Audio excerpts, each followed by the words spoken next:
mempersembahkan sebuah novel yang berjudul Istri Pelampiasan Hasrat. Memasuki bab 31. Selamat mendengarkan. Hari berlalu begitu cepat. Alana dan Gabriel telah menemukan kebahagiaan mereka dalam ikatan suci pernikahan. Begitupun dengan Satria dan Kania yang saat ini sedang mendebar menanti kelahiran anak pertama mereka. Momen-momen suka dan duka telah mereka lewati bersama. Begitupun dengan momen kehamilan yang membuat Satria kerepotan karena harus merasakan ngidam. Iya, bukan Kania merasakan ngidam layaknya wanita hamil, tetapi Satria yang merasakannya. Dia yang tiba-tiba ingin makan sesuatu yang sulit didapatkan. Saat ini Kania sudah merasakan tanda-tanda melahirkan yang sudah ditunggu-tunggu. Satria memegangi tangan sang istri yang kini sudah dibawa ke ruang bersalin. Wanita cantik itu terus meneteskan air mata merasakan sakit, haru, sekaligus sesal. Dia sampai meminta maaf dengan semua anggota keluarga Satria karena telah menjadi orang ketiga. Iya, saat-saat menegangkan seperti ini nyawa seorang ibu sedang dipertaruhkan. Mungkin karena hal itu, Kania takut jika dia tidak kembali dari ruang bersalin selamanya. Aku yakin kamu bisa, sayang. Kamu semangat ya, aku bangga sama kamu. Bisik Satria saat menemani Kania memasuki ruang bersalin. Balas wanita itu dengan perasaan takut yang luar biasa. Sayang, kamu bisa, kamu pasti bisa. Demi anak kita yang telah kita tunggu, sayang. Jangan takut, kamu adalah wanita yang hebat. Kamu wanita yang kuat. Satria mencoba memberi semangat. Setegar-tegarnya hati wanita, jika dihadapkan dengan kelahiran pertama pasti menyisakan rasa takut yang luar biasa. Hal itulah yang sedang Kania rasakan sekarang. Kania mengangguk. Kehadiran Satria memberikan kekuatan yang besar sekarang ini. Laki-laki itu sangat meyakini bahwa dirinya bisa melewati semuanya.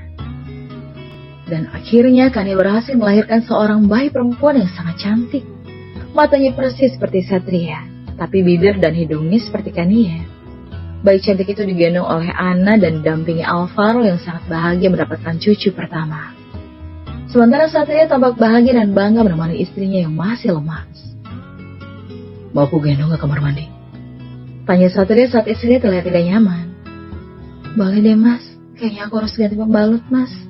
Gak nyaman banget rasanya. Yaudah, sini, aku gendong. Satria langsung membantu Kania bangun dari ranjang lalu membopongnya ke kamar mandi yang berada di dekat Anna dan Alvaro. Kenapa, Sat? Tanya Alvaro saat melihat putranya itu membopong sang menantu. Kayaknya mau kamar mandi deh. Jawab Satria. Biarin deh, baru anak pertama, masih hangat-hangatnya. Dulu juga kan kita begitu.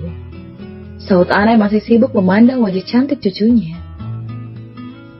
Alana yang baru pulang bulan madu yang entah keberapa, tiba-tiba membuat Ana dan Alvaro kaget karena kedatangan yang tiba-tiba. Surprise baby girl, Onti datang. Ih, sini, Onti gendong. Ucap wanita yang masih menikmati indahnya masa-masa awal pernikahan dengan Gabriel. Jangan deh, nanti malah nangis kejar. Kaget sama Onti yang dandanannya udah kayak reok begini. Balas Ana sembari memperhatikan penampilan putrinya dipenuhi jepit-jepit ala Korea. Ih, Mami, kok ngatain Alana reok sih? Istri Gabriel itu merajuk. Tidak mau disebut reok karena dia merasa sangat cantik. Baby girl, nanti kalau udah gede, juga pasti seneng deh dandan kayak Onti. Dandan ala-ala Barbie. Ocehnya sembari menoel pipi bayi Kania. Enggak, aku gak rela. Punya anak sendiri dong, jangan ngerecokin anak aku. Satria setelah keluar dari kamar mandi, masih membopong tubuh Kania yang masih lemas. Mas, kamu kenapa sih malah ikutan jadi seperti anak kecil?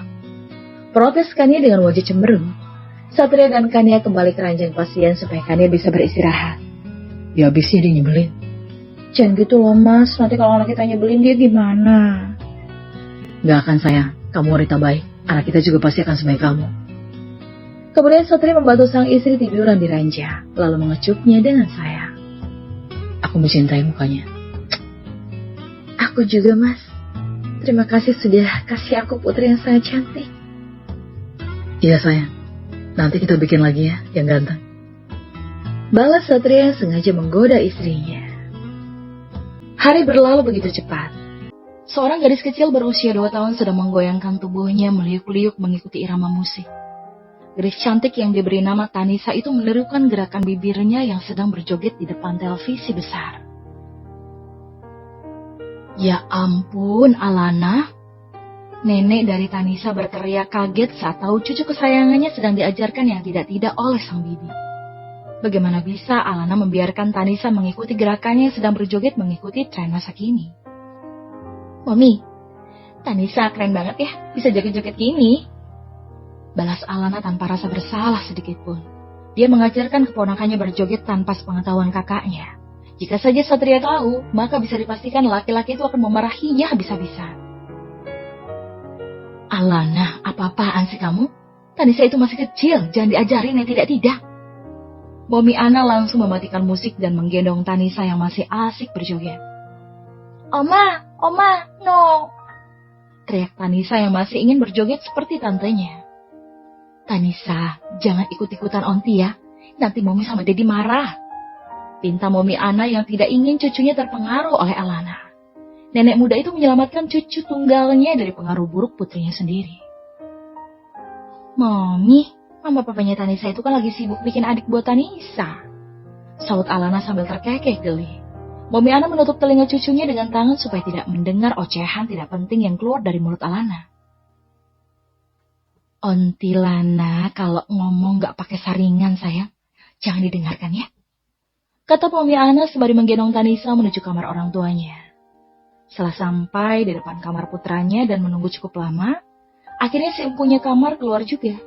Laki-laki itu membuka pintu sambil memakai kaosnya dengan ekspresi cengar-cengir. Mami kenapa? Tadi aku titip Tanisa sama Alana, kok sekarang bisa sama Mami? Tanya Satria yang baru saja menyelesaikan misi mulia bersama Kania. Kenapa dititipin sama Alana sih? Kamu gak tahu ya, sama dia diajarin apa aja? Masa Tanisa diajarin joget-joget? Mami Ana mulai mengomeli Satria yang sudah bisa ditebak baru saja melakukan usaha untuk memberi adik pada Tanisa. Edi, mau kita monti? Kata Tanisa antusias. Nanti aku marahin dia ya, Mom. Lagian kapan sih suaminya pulang? Itu anak dari lahir sampai udah punya suami tetap aja nyebelin. Satria mengambil alih putrinya dari gendongan sang ibu. Tanisa, sama Mami aja ya, Onti Lana sesat. Kata Satria pada putrinya. Jangan ngomong yang enggak kamu. Ancam Mami Ana sebelum meninggalkan kamar Satria. Sementara itu Alana mendapat telepon dari suaminya bahwa laki-laki tampan nomor 1 di dunia menurutnya itu sudah sampai di bandara. Dengan panik, Alana segera bersiap-siap untuk menjemput Gabriel ke bandara. Kamu mau kemana, Lana? Tanya sang ibu yang heran melihat tingkah putrinya. Mau ke bandara, Mom, jemput Gabriel. Jawab wanita itu yang kemudian pergi begitu saja setelah mencium kedua pipi ibunya. Alana langsung tancap gas menuju bandara, menemui suaminya yang seminggu ini pergi menyisakan rasa rindu. Saat sampai di bandara, mata Alana tertuju pada sosok laki-laki yang tengah mengobrol bersama wanita. Sepertinya mereka juga sama-sama dari luar negeri. Gabriel, sapa Alana dengan lemas, tak bersemangat, seperti waktu akan berangkat tadi. Hai sayang. Iya, Cika, kenalkan ini istriku, Alana. Kata Gabriel memperkenalkan Alana pada Cika. Hai Alana, senang bertemu denganmu. Kata Cika sembari mengulurkan tangan. Oh, jadi ini yang namanya Cika. Ya ampun, memang cantik banget sih. Tapi kenapa mereka bisa kebetulan bersama di tempat ini? Apa jangan-jangan mereka juga datang dari negara yang sama? Batin Alana. Alana menatap sinis wanita cantik bernama Cika, yang merupakan teman kecil suaminya. Tidak bisa dipungkiri memang, bahwa wanita itu adalah orang yang membuat sang suami susah move on, dan Alana merasa kesal karena fakta itu. Dengan mengulurkan tangan lentiknya, Alana menyebutkan namanya sendiri dengan nada sinis. Alana. Wajah juteknya yang sangat kentara membuat Gabriel seketika paham dengan kecemburuan sang istri. Cika. Balas wanita itu sembari mengulung senyum cantik. Dia merasa lucu dengan wajah Alana yang terlihat menyebalkan. Cika menduga jika Alana sedang merasa cemburu saat ini. Kalian kok bisa barengan sih? Memangnya kalian satu penerbangan? Tanya Alana sembari bersungut. Cika pulang karena ingin menjenguk neneknya yang sakit parah sayang. Makanya anaknya gak diajak. Ungkap Gabriel sembari melirik teman masa kecilnya yang tidak disangka bisa satu pesawat setelah transit di negara yang sama. Mendengar penjelasan sang suami, Alana pun menelan saliva lalu tersenyum malu-malu. Dia sudah salah menuduh ternyata. Oh, punya anak. Punya suami juga kan? Tanya Alana memastikan. Ya, untuk jaga-jaga saja. Kalau Cika janda, itu lebih menakutkan menurutnya. Gabriel menatap sang istri yang ceplas-ceplos tanpa disaring dulu sebelum bicara. Sayang, kok tanyanya begitu sih? Protes Gabriel sembari mengelum senyum sungkan pada Cika. Gak apa-apa, El. Wajar kalau istri kamu cemburu. Itu artinya dia cinta banget sama kamu. Oh iya, aku udah dijemput deh. Kapan-kapan kalau ada kesempatan kita ketemu lagi ya. Saut Cika yang sama sekali tidak mengambil hati dengan ucapan Alana tadi. Oh iya, hati-hati Cik. Balas Gabriel sembari melambaikan tangan. Setelah kepergian Cika, Gabriel pun merangkul istrinya yang masih bertanya-tanya soal status Cika saat ini. Dia sudah punya anak, otomatis punya suami juga. Yang jaga anaknya di sana kan suaminya. Kamu cemburu ya sama Cika sayang? Tanya Gabriel sembari menjawil pipi Alana dengan gemas. Ya, syukurlah kalau sudah ada suami. Takutnya kamu berpaling aja, Kak. Jawab istri Gabriel itu. Rasa cinta yang berlebih membuat Alana takut kehilangan Gabriel. Dan itu masih berada di tahap yang wajar. Anaknya masih sekolah dan lagi ujian. Makanya gak bisa diajak. Jangan cemburu karena aku punya kamu. Gak akan deh aku cari yang lain.